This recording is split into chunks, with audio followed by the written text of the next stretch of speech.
আসসালামু আলাইকুম গাইস, কেমন আছেন সবাই? তো আজকে যে বিষয়টা নিয়ে কথা বলবো এখানে এই যে যাদের হোয়াটসঅ্যাপে এমন হয়ে গেছে মানে ব্যান করে দিচ্ছে, তো এটা কিন্তু মাত্র 2 মিনিটে আপনারা সমাধান করতে পারবেন। তো এর জন্য আপনারা কিভাবে করবেন সেই প্রসেসটা নিয়ে আজকে কিন্তু কথা বলবো। তো ভিডিওটা না টেনে সম্পূর্ণ দেখুন। আমি আমার হোয়াটসঅ্যাপে চলে যাচ্ছি। আসার পরে এখানে আপনারা নিচে দেখেন রিকোয়েস্ট রিভিউ, ঠিক আছে? এখানে ক্লিক করবেন।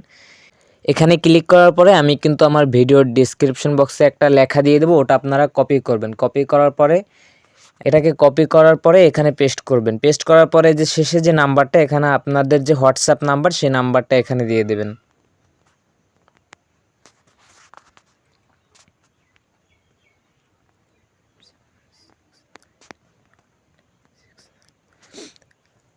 আমি আমার হোয়াটসঅ্যাপ নাম্বারটা কিন্তু এখানে দিয়ে দিচ্ছি। দিয়ে দেওয়ার পরে নিচে দেখেন যে সাবমিট অপশন, এখানে ক্লিক করবেন। তো এখানে লেখা আসছে your request has been submit, অর্থাৎ আপনার রিকোয়েস্টটা কিন্তু ওদের কাছে সাবমিট হয়েছে। তো ওরা কিন্তু হয়তো আপনাকে একটু সময় নেবে, হোয়াটসঅ্যাপটা ঠিক করে দেবে। তো এজন্য অবশ্যই আপনাকে কিছু সময় অপেক্ষা করতে হবে, তারপরে কিন্তু আপনারা এই হোয়াটসঅ্যাপ লগ ইন করতে পারবেন। তো আশা করি সকলেই বুঝতে পেরেছেন। অবশ্যই ভিডিওটি ভালো লাগলে চ্যানেলটি সাবস্ক্রাইব করে সাথে থাকবেন। আসসালামু আলাইকুম রহমতুল্লাহ।